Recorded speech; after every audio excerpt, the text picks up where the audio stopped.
Welcome to the GSMC Fitness Podcast, the show that helps you sort through all of the trends, new and old, of the fitness world. We'll talk about yoga, running, Zumba, weightlifting, and everything in between. Whether you've got your fitness routine down to a science or you're just starting out and looking for direction, you'll find educational and entertaining information on the GSMC Fitness Podcast.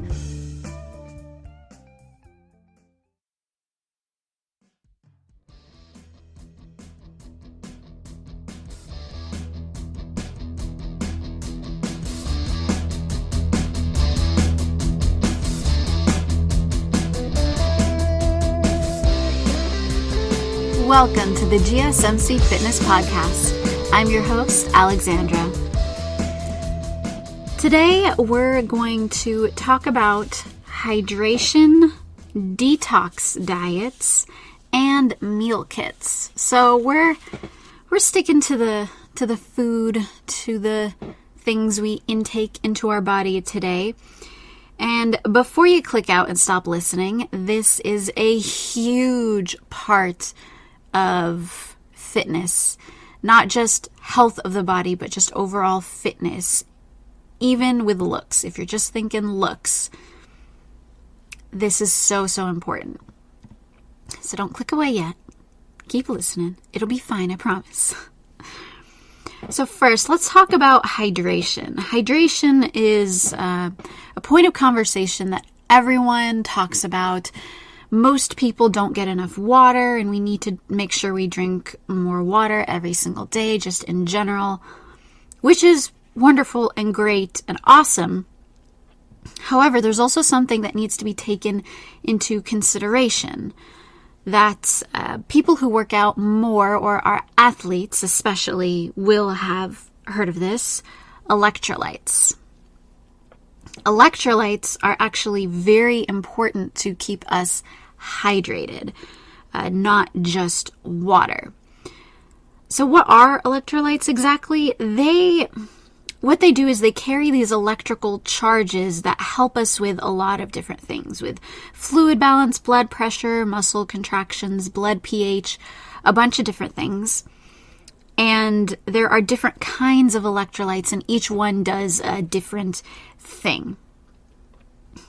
Now, this is important because if you're dehydrated, you can get muscle cramps and very, very tired. And this will prevent you from being able to work out and just be fit to the best of your ability. So you need to keep water and electrolytes in mind. But electrolytes is more important for athletes. I'll talk a little bit more about that later. Right now, let's break them down. What kinds of electrolytes are there? Now, this is a super simplified explanation. But one kind is sodium. And sodium helps maintain the fluid balance. That's just to make it simple. We'll just leave it at that. That's a simple way of saying it. Sodium helps maintain fluid balance. Then there's potassium. Potassium, I feel like this one is a little bit more known. It prevents cramping. So things like coconut water, I believe, and bananas have tons of potassium, and they are great for your muscles. They're great when you're working out, whether before or after, however you want to do it. They're important to have regularly for the comfort and relaxation of your muscles. Then there's calcium. Now, everyone thinks of calcium in regards to bones, which is not wrong, but calcium regulates muscle contractions, including the heart. So this is very important because it helps if you're pushing yourself a little bit harder. You want to make sure your heart can take it. You don't want to go overboard, obviously, with your routine, but calcium will help that even more. And it'll just help your muscle contractions in general, so you don't get tired out too quickly and can actually do the workout.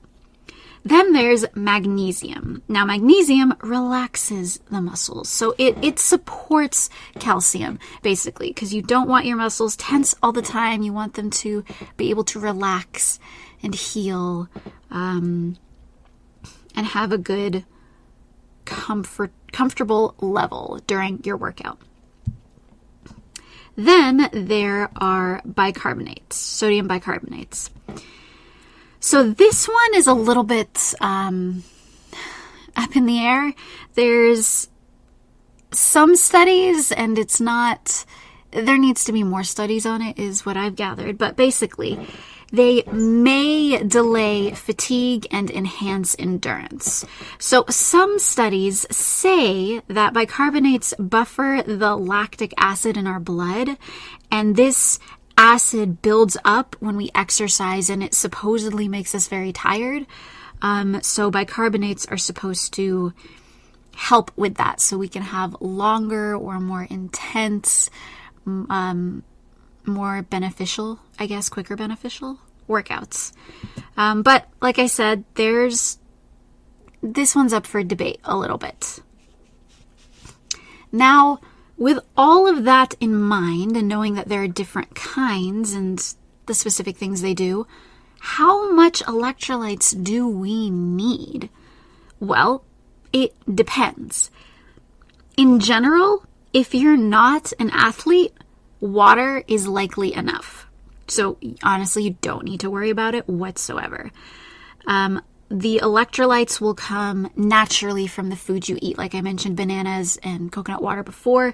So I don't believe you need to consciously think about it so much, unless your doctor told you need to for whatever reason. As long as you're eating a healthy, balanced diet, you're getting the electrolytes you naturally need. And then there are athletes, or people who are just in general more active. They should look into sports drinks. Those can be helpful, because sports drinks, the reason athletes choose them over water a lot of the time, they still drink water, but those drinks have those electrolytes in them, which is very important for heavier workouts. Now, the thing about sports drinks is you don't want to have them if you don't need them. If you want to try them, I'd go for it. I don't think anything will harm you, but you shouldn't have them regularly, because they definitely have calories and sugar. So if you're not exerting the energy that you need to balance that out, it could actually hinder your progress. You could end up gaining a higher fat ratio than you intended, or you're noticing you're not making progress in losing weight that you want to. So you want to be careful. If you don't need sports drinks, just don't drink them. Stick to water. You'll be fine. Definitely talk to a fitness coach, nutritionist, doctor. Get some more feedback for your specific situation.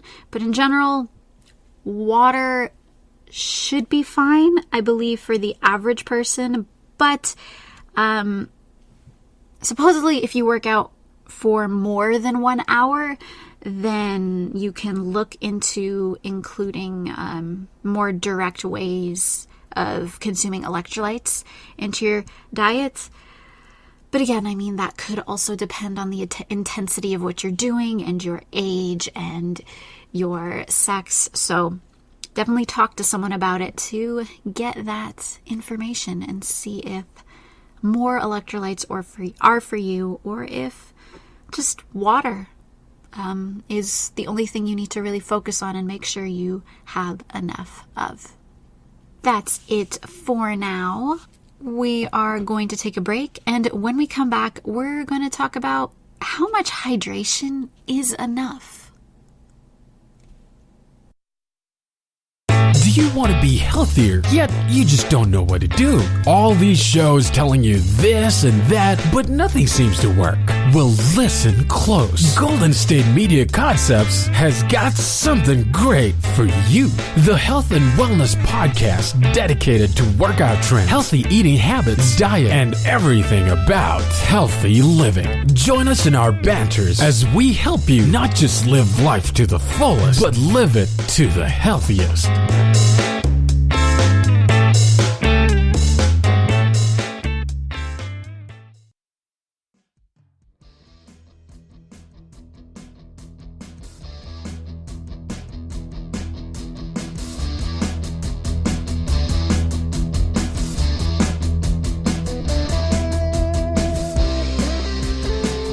Welcome back. Earlier, we talked about hydration and specifically electrolytes and what are they? How are they beneficial to us? And, well, do we even need them or not?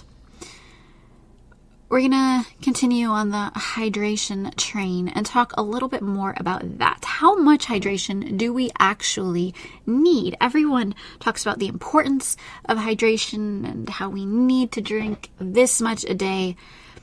Well, there's honestly a lot of conflicting information regarding this, but in general, many recommend 6 to 8 8-ounce glasses a day.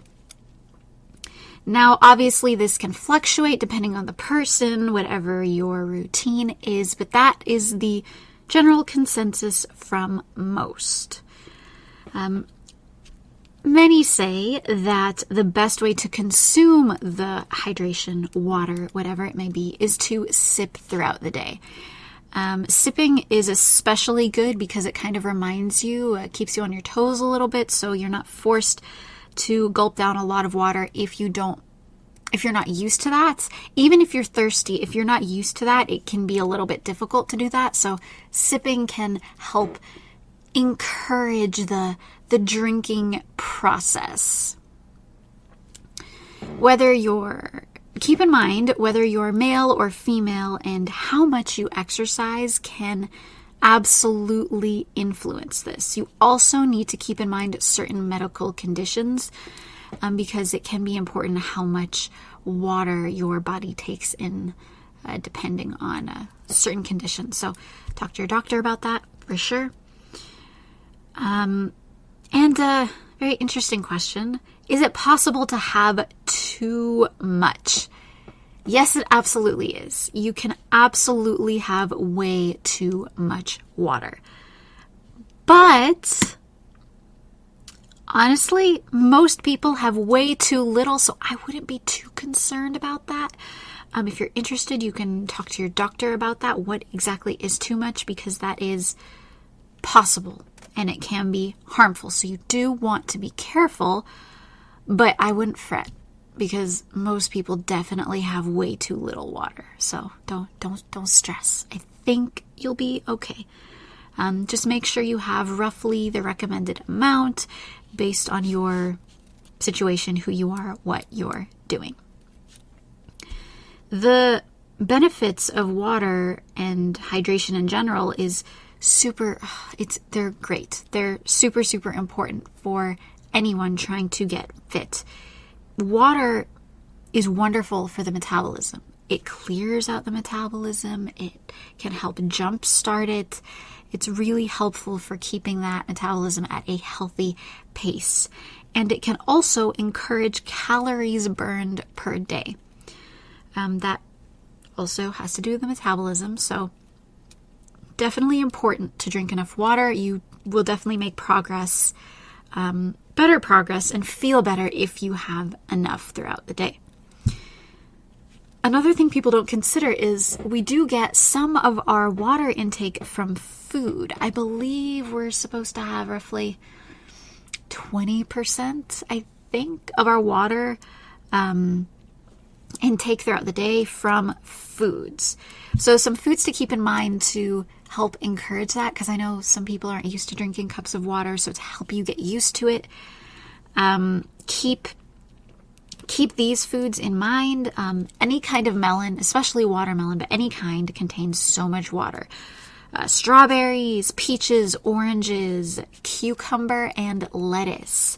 There are definitely more, but all of these are definitely have higher concentrations of water, and they're definitely very beneficial in that and can help you stay hydrated.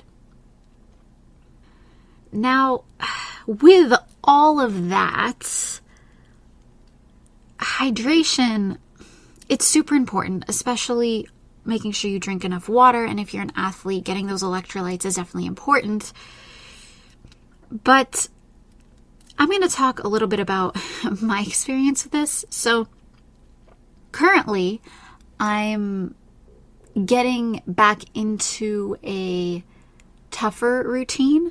I started out as at a more steady pace, but now I'm getting more into it. However, before that steady pace, there was a time where I was more intensely into it. Like I've mentioned before, when I was living abroad, I was super, super, super active. Just because I enjoyed it and it was just part of my lifestyle, just how I was doing things. Now, it was important to remember to drink enough water. Sometimes that was a little bit difficult for multiple reasons, but I tried my best. I believe I did okay. Actually, most of the time I did pretty well with that. Electrolyte intake, however, did not cross my mind once. It wasn't really a concern of mine. One, because it's never been pointed out to me that I should consider that.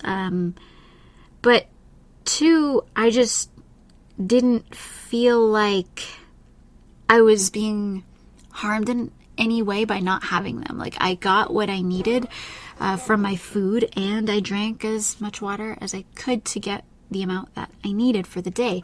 And I felt hydrated. I felt like I had enough energy.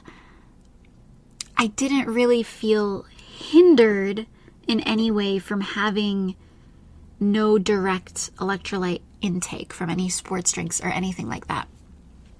And I am not an athlete. However, I was a dancer, a very consistent dancer. So you could argue that electrolytes would have been beneficial, but I personally didn't feel any negative effects in not taking them. So I think it definitely depends on your situation. It's a case-by-case basis, but if you are a serious athlete, that's when I'd say look into it. Otherwise, I don't know. I did just fine with water. It was okay with me. Yeah, it was okay with me, just water.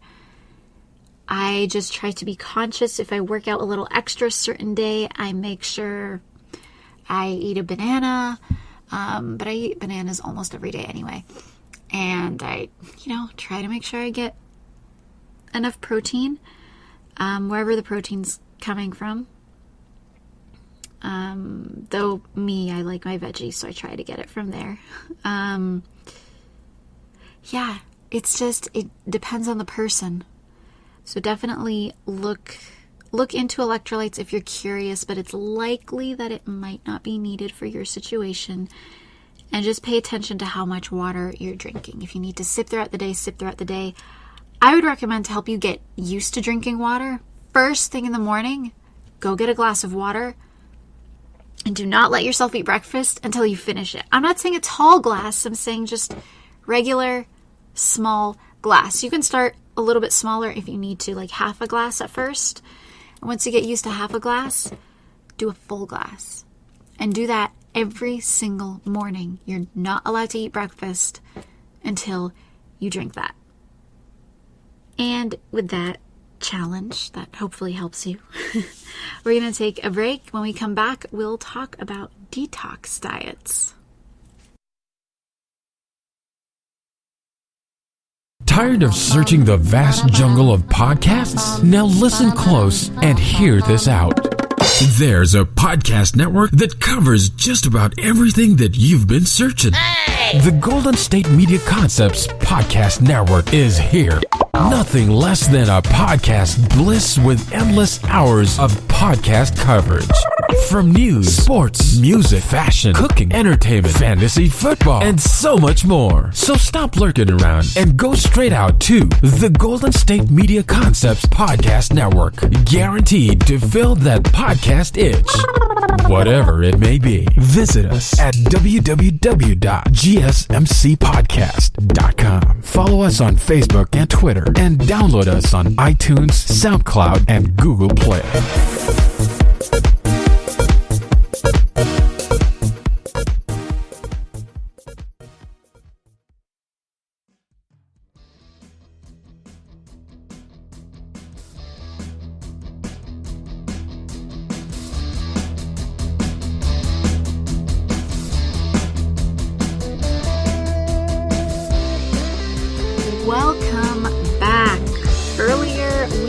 talk about how much hydration is enough. How much water should we be consuming? And now let's talk about detox diets. So the first time I heard about these, I was a little freaked out. I was like, is that healthy? That sounds crazy. But detox diets can have some benefits. They restart the metabolism because a lot of them include some kind of fasting, so that can be beneficial. They can also stimulate your liver, so you can help to get rid of any toxins in your body from not so great foods, and they can also improve your circulation. Now, there are so many kinds of detox diets. There are a lot. There is fasting for 1 to 3 days, which there are more details within that because on its own, I know it sounds a little crazy, but there are details within that. There is drinking fresh smoothies, water, and tea. There's drinking only specific liquids, and there's completely eliminating things from your life, like alcohol, coffee, refined sugars, anything like that. There are many, many more, but within these, they get a little more specific. So I'm going to talk about a popular cleanse that I first heard about from a friend of mine who wanted to try it out a couple years ago. So the diet is you are drinking this concoction and nothing but that, and regular plain water. So what you're drinking is fresh lemon juice, 100% pure maple syrup, cayenne pepper, and water, and you mix that all together. I don't know the ratios, how much you'd have to look into it, but that's what she did. She got the materials she needed, she mixed them together, and she made sure to carry that around throughout the day and carry a separate bottle for water because it's important to have regular water alongside with that. And the idea is you have nothing, no food, no drink whatsoever besides that mixture and regular plain water for 3 to 7 days. And when you're finished with however long you do it, you go back to eating, but don't go back to eating what you were eating before. You're supposed to adjust and be healthier.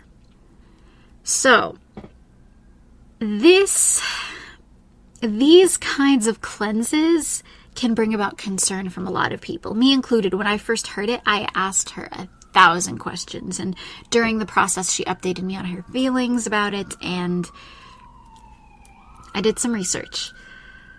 So, from my understanding, you definitely have to be very careful with these kinds of cleanses. It depends on doing something like this, depends on who you are. It depends on how much body fat you have, your mental condition, your personal mental condition, and any other health concerns that might make it risky to do something like this. So I had 2 friends try this. They wanted to try it together. Now, the first one, the one I mentioned before, she loved the idea of doing this. And she explained it to me and freaked me out, but we talked about it. And she enjoyed it a lot. So she did it for 7 days, I believe. I believe she did it for the full 7 days. And she wasn't doing it to drop weight. That wasn't her goal. She was doing it for health reasons, to reset her metabolism and everything. However, she got a side benefit of dropping some weight. Now, she's an extremely active person and a healthy person.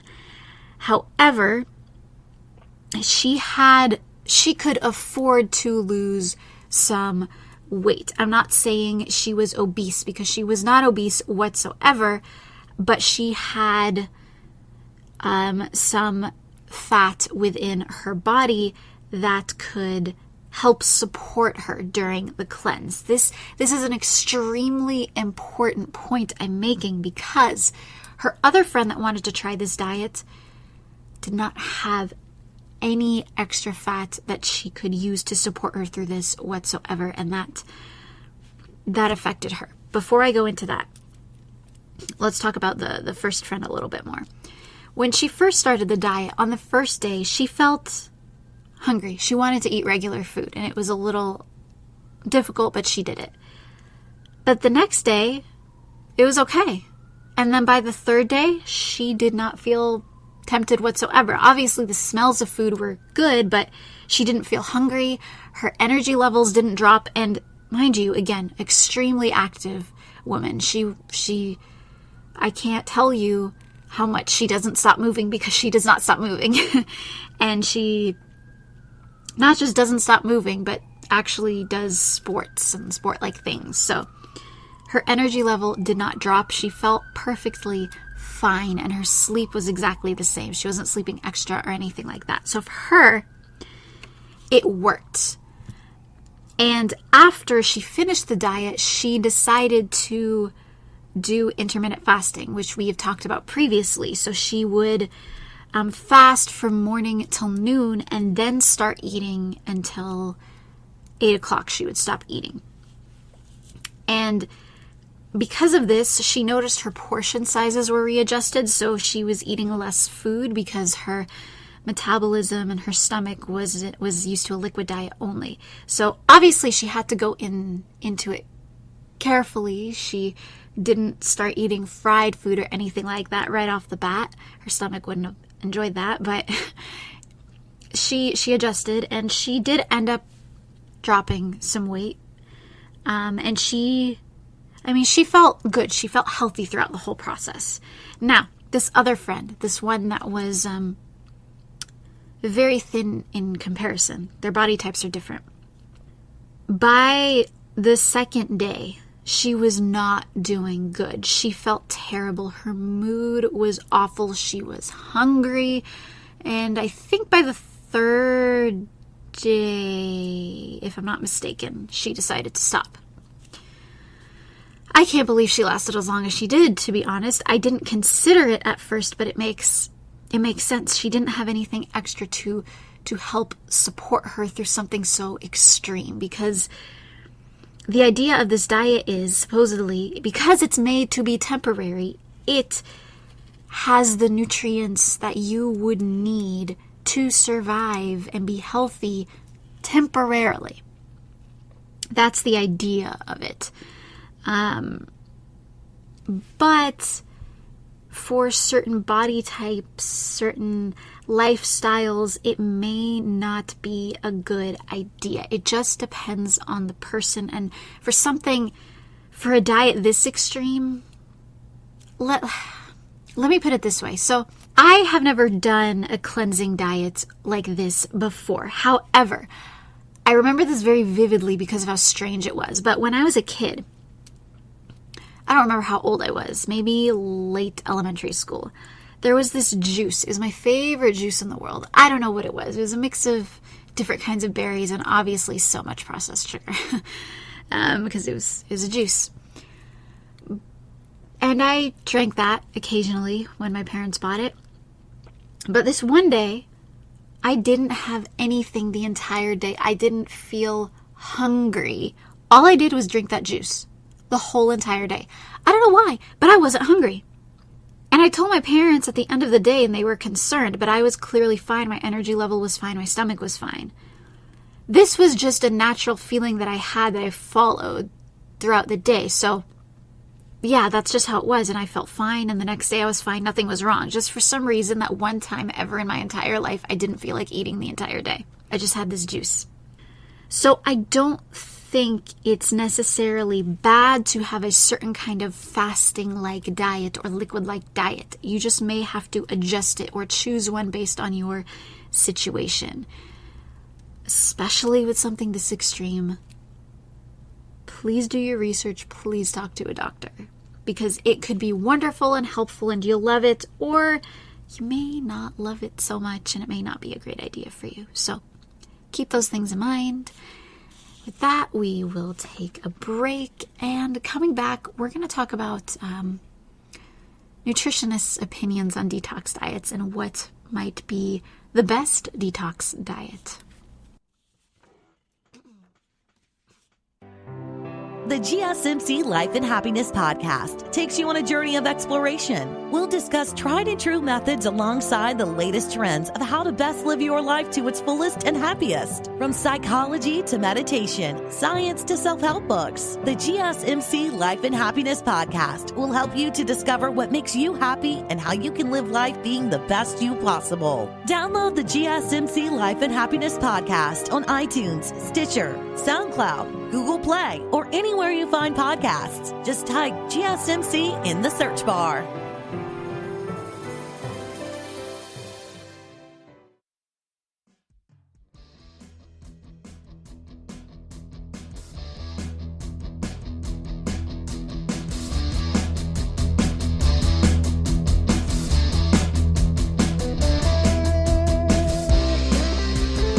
Welcome back. Earlier we talked about detox diets and the possible benefits, but also possible concerns. They can definitely help you make progress in fitness, but it might depend on you, your body, your health, your situation, any conditions you may have. So if you decide to do a detox diet, please talk to your doctor about it. Now, nutritionists, from my understanding, don't seem to necessarily be big fans of detox diets, understandably. However, they say that it's unnecessary to do a fancy cleanse detox. You don't really need to do that to have that detox feeling. And you know what? I support that. I am a little bit more casual in the way I eat. I don't have a super strict diet that I follow. However, I am health conscious. But that doesn't work for everyone. Some people need something a little bit stricter, which is completely understandable.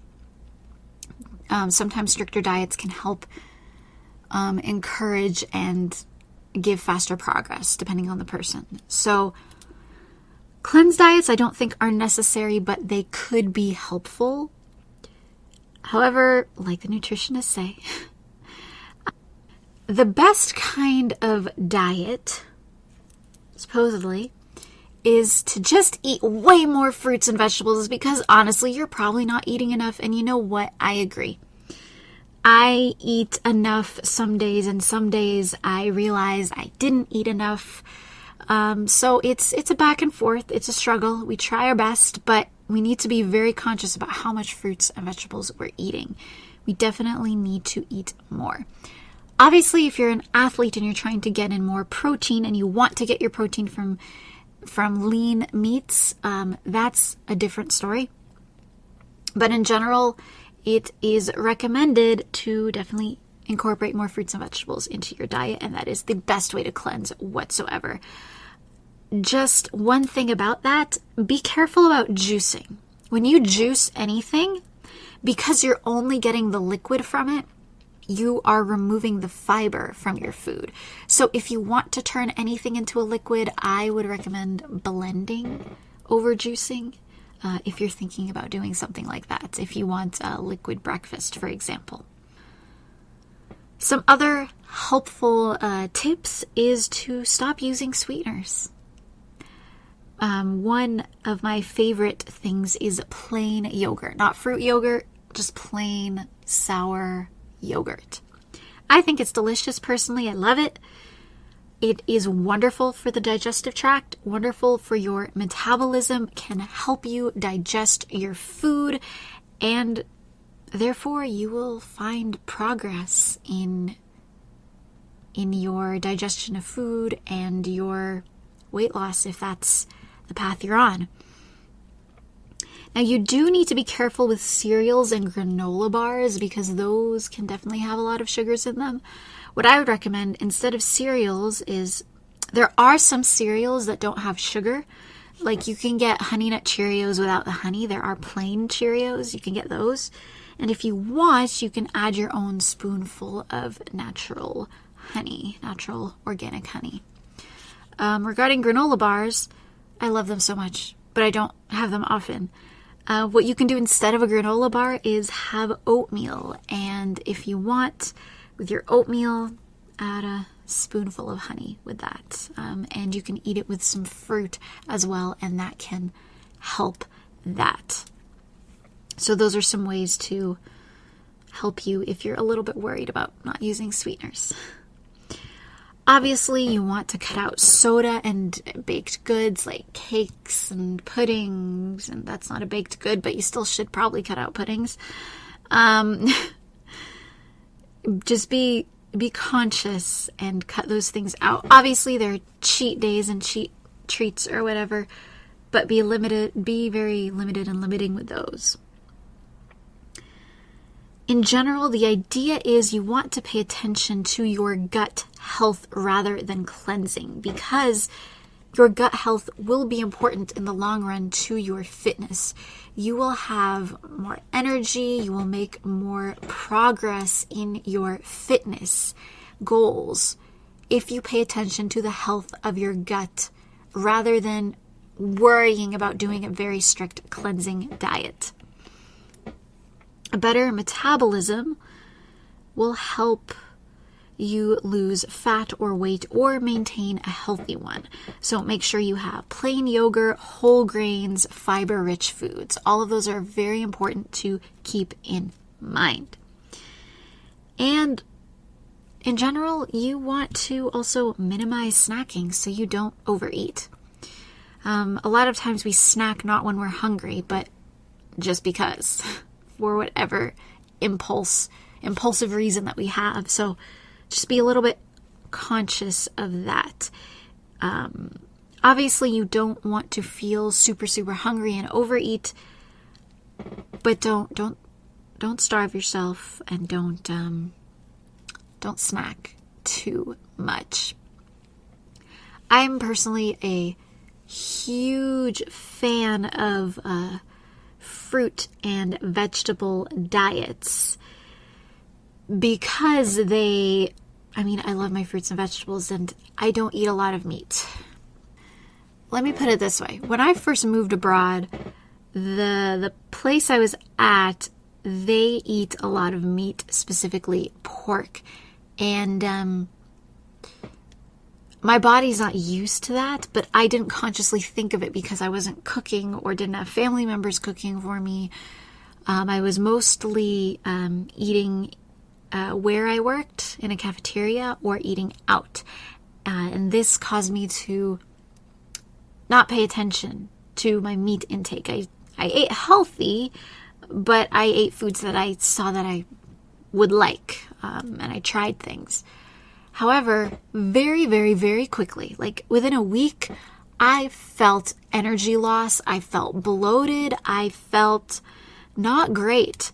So make sure you pay attention to how your body's feeling and what you're eating, because what you're eating can make you feel a certain way, and it will inhibit your workouts. And for me, it didn't even just inhibit my workouts. It inhibited my everyday life, my day-to-day life, my day-to-day activities. I just felt disgusting and heavy and realized I needed to be more conscious and make sure I was eating mostly vegetables like I normally do, just naturally, because that's naturally what I crave. And eat meat, but sparingly, and make sure I get my protein other ways, which wasn't difficult at all. But yeah, I definitely had to be more conscious of that. So if you're curious about detoxing, but you're worried about doing a detox diet, don't worry. There are other ways. Get in those fruits and vegetables. I promise you will feel a difference. All right, we're going to take another break. And when we come back, we're going to talk about meal kits. Still on the search of that one true love? On the limbo in this crazy world of dating, marriage, relationships? Well, Listen to the Golden State Media Concepts Relationship Podcast, your one-stop podcast for everything about relationships.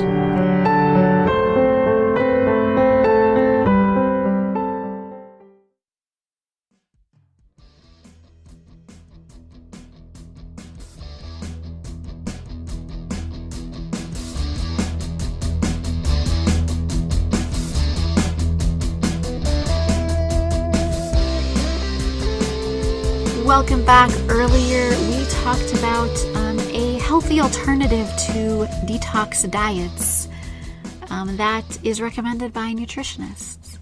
And in general, just eat your fruits and vegetables, kids. Eat your fruits and vegetables. Speaking of eating your fruits and vegetables, let's talk about meal kits.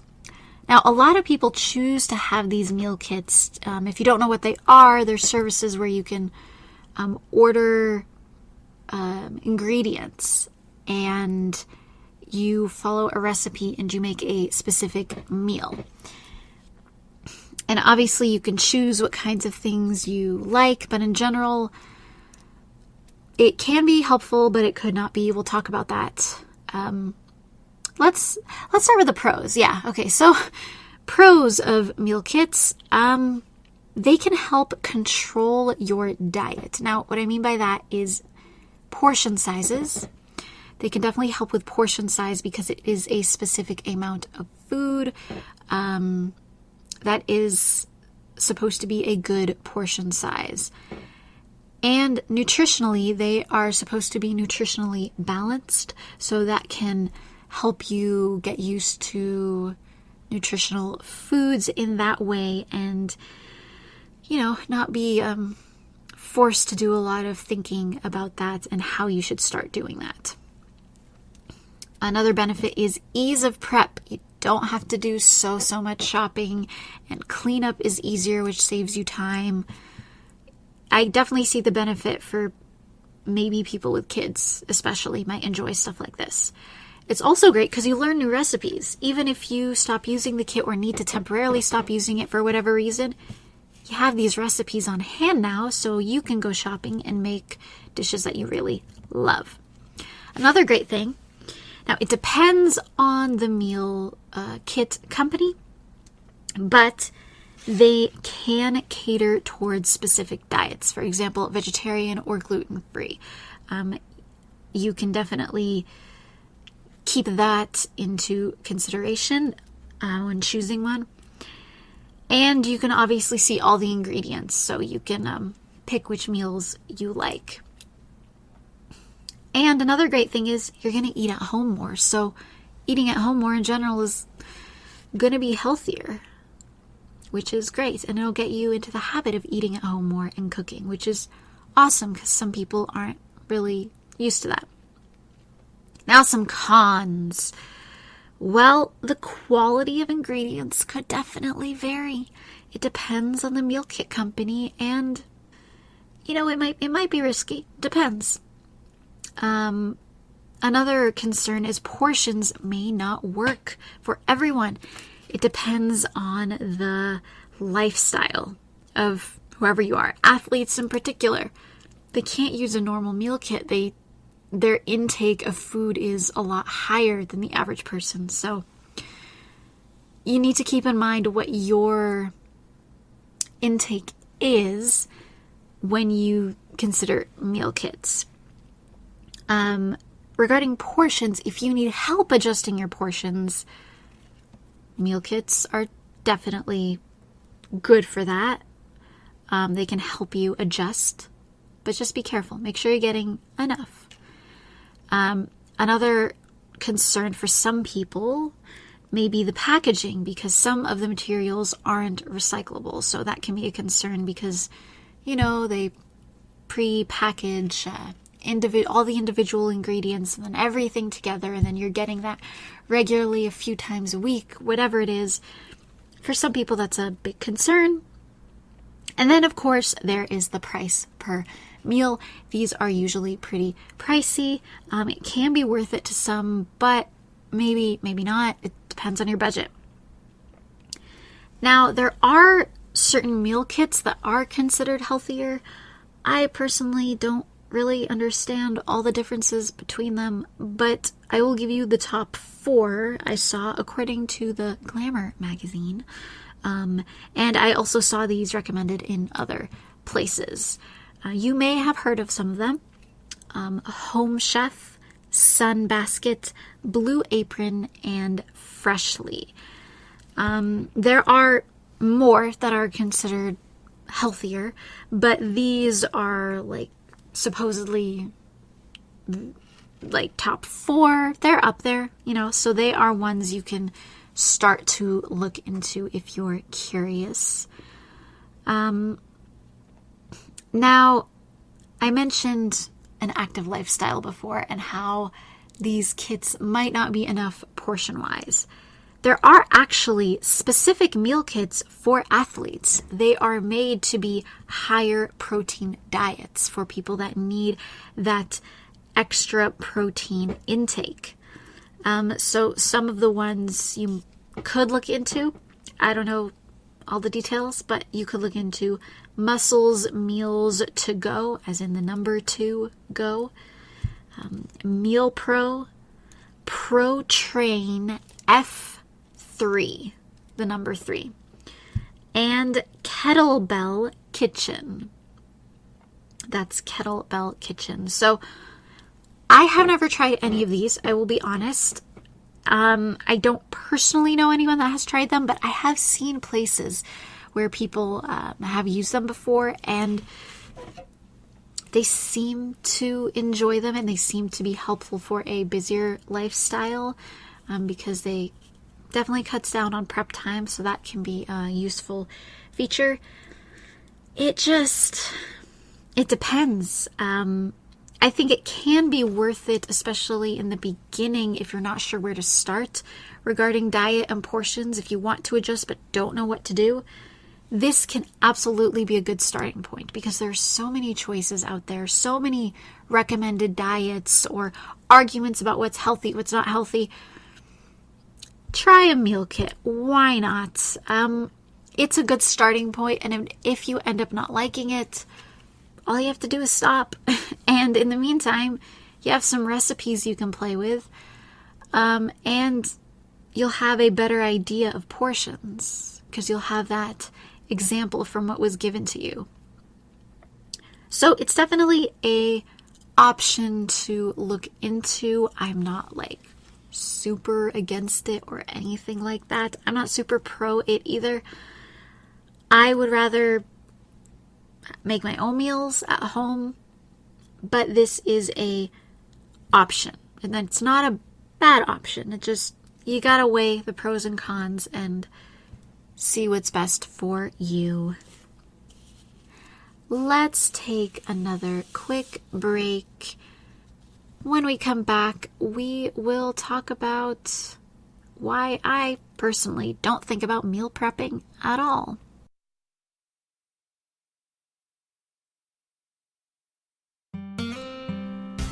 Pets bring such joy to our lives, and the GSMC Pets podcast is here to share in that joy.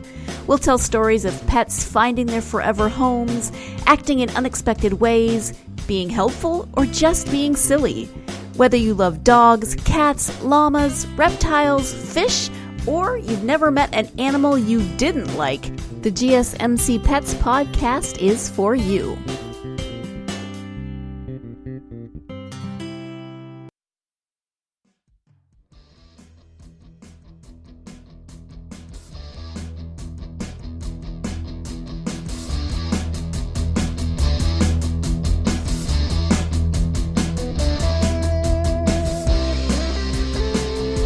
Welcome back. In the previous segment, we talked about the pros and cons to meal kits and how they could be beneficial to you, but how you also might want to either consider a different kind of meal kit or adjusting your diet your own way. Now, let's get a little personal. Let's get into me. I don't meal prep. I know, crazy, right? I don't fill up a bunch of little tubs for the whole week with the same food, because that sounds terrible to me. Now, I'm not knocking people who do it. It is absolutely super beneficial. And if you think that it will help you, meal prep for the week. Do it. But currently in my life, I haven't felt the need to do that. I actually had a discussion with a friend about that today, how he meal preps. And I have another friend who also meal preps, and both of them are pretty athletic people. And yeah, but I don't feel it's necessary for me. Now, there are a few reasons for that. One, I don't live on my own. I live with family. Grad student, hello again. And so I definitely have help in the food prepping process. And like I mentioned before, my family is very health conscious. So that's not something I have to consciously think about too much. I do like to make my own small little dishes, but as far as giant cooking projects, I don't really use my time for that right now because I use it for school. But I still eat healthy, and I have definitely people in the house to help me with that. So I have that support. Now, the other thing is I'm still conscious about the food that I take in. It's not like I just depend on my family for the healthy food intake. If I feel like I need more protein that day, I get in my protein regardless. If I feel like I need more fruit, I get in my fruit regardless of what's happening. I adjust. I do what I need to day by day. Sometimes it doesn't work out great. That's fine. I adjust. I personally can handle that flexibility. A lot of people cannot, and that's understandable. You can get into pits and go back into unhealthy eating habits, so you want to be careful. The reason this is probably a little easier for me is because I was raised to be very healthy. Just naturally, the foods that I eat since I was little tend to be on the healthier side, so I just enjoy those foods. I'm used to it. But if you're not used to it, that's totally fine. That's totally normal. You just need to be a little bit more conscious than me. I'm just explaining why I'm not as conscious about it. Now, when I wasn't at home, let's talk about this. When I was living abroad or when I was living on campus for undergrad, I still didn't food prep. Obviously for college, I don't know any college students who food prep, to be quite honest. Maybe the athletes do. I'm not sure. I never did. But I did have a struggle. You know the freshman 15? In case you don't know, when you first go to college, the freshman 15 is you're either going to gain 15 pounds or lose 15 pounds. And it's this thing people like to joke about. I didn't do either, not to that extent, but I absolutely fluctuated, and I just wasn't a fan of the cafeteria food at my school. I tried my best to be as healthy as possible, but let me be honest, I've never consciously fought to be so healthy in my entire life because I'm used to naturally healthy dishes, but colleges are a little bit more limited, and I'm also not used to American food, which is also a struggle. American food is different health-wise. You have to be conscious in a different way. So that was difficult for me. So no food prepping, but I was more aware of what I was eating and was more choosy and got very, very tired of salads. I don't like salads. There are certain kinds that I like, but regular salads I don't, but I forced myself to eat them to get in that nutrition. Then let's talk about after college, when I lived abroad. Oh, that was a struggle. So I talked about the meat thing previously in the previous segment, how that was an issue when I first got there and I had to adjust my meat intake because I am not vegetarian, but I'm used to a higher plant intake. So that was personal struggle. But the other struggle was I wasn't used to the type of food they eat and the way they cook it. It's just very different to me and heavier on my stomach based on what I'm used to eating at home. So that was another adjustment. I had to really search for foods and restaurants that I felt comfortable eating at. And when I had the time, I made food. Now, specifically breakfast, because that doesn't require cooking. So I was able to go out and explore. I mean, I was living abroad. I wasn't going to spend most of my time home cooking. So, the most I did usually was breakfast. And most of the time, I mean, it fluctuated, but most of the time I had oatmeal with milk, honey, sometimes peanut butter or a little bit of chocolate with it, and fruit. Usually it was apple or banana. And I still tried to have a banana if I ate the apple for breakfast. And that was my breakfast, and I loved it. And even with the other meals throughout the day that I tried my best to be conscious about, I wanted yogurt. I love that plain yogurt. I eat it all the time. So I had to search to find a plain yogurt that I liked. I found plain yogurt not easily, but to then find a plain yogurt that I liked was a bit of a process. And I found one, and it was wonderful. And I ate that very often. I used a lot of my money on that. And that definitely helped. I was very active, but like I said, the diet was a bit of a struggle. I ended up getting very tired of meat because there was definitely certain situations I was forced to eat a little bit more meat just because other things weren't necessarily available and I needed to have a little more protein or whatever it was. It was there, so I tried some.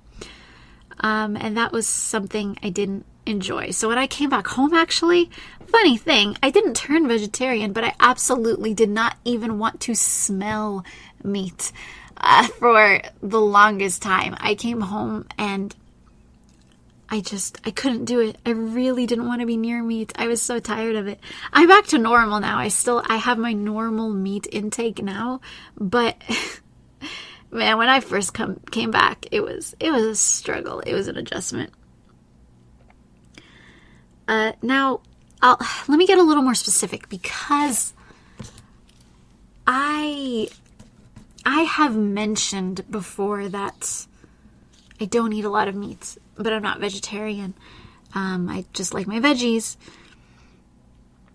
What do I mean by that? I mean, I don't eat meat every single day. Is it a conscious choice? Not really. I just crave vegetables more. I get my protein other ways. And when I do eat meat, it is more often chicken than anything else. And if it is beef, it's not big chunks of beef.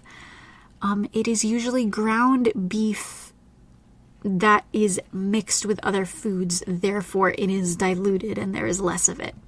I'm not opposed to big chunks of meat, but eating those is very rare and it makes me full very quickly. Regarding pork, that's a very rare one. I'm not against pork. I love pork, but I don't eat it that often. I don't crave it that often. Yes, I love bacon, but I don't crave it that often. And other meats, I don't know. I don't eat other meats too often. And so that's just how I personally eat.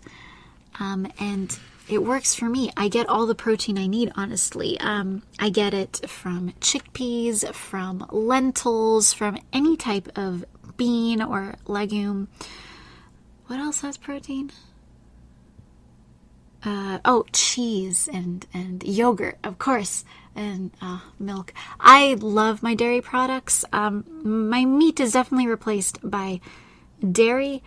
I don't eat processed dairy very often at all. When I was a kid, yeah, more, but now not really. So it's definitely on the healthier spectrum of cheeses to eat. But I definitely get a lot of my protein from that. I love cheese. Oh, I love cheese so much. I could talk about cheese for a long time, but I'm not going to. I'm going to end that here. Hopefully that gave you, I don't know, an option to look into for a type of diet. You can make it a little bit stricter and more constructed if that's what you need to make progress. That is it for today. Thank you guys so much for listening to the GSMC Fitness Podcast, brought to you by the GSMC Podcast Network. I'd like to ask that you please remember to subscribe to the show and write a nice review. It really helps us out. It really does. Also, if you can please follow us on Facebook and Twitter, I would very much appreciate that. You can see updates on my fitness life and some extra information from all kinds of wonderful fitness sources. And thank you all so much. Have a good night. You've been listening to the GSMC Fitness Podcast, part of the GSMC Podcast Network. You can find this show and others like it at www.gsmcpodcast.com. Download our podcasts on Stitcher, Apple Podcasts, SoundCloud, Google Play, and any app where you listen to podcasts. Just type in GSMC to find all of the shows from the GSMC Podcast Network. From movies to music, from sports to entertainment, from business news to weird news, we cover it all. You can also follow us on Twitter and Facebook and listen to these podcasts on YouTube. Thank you, and we hope you have enjoyed today's podcast.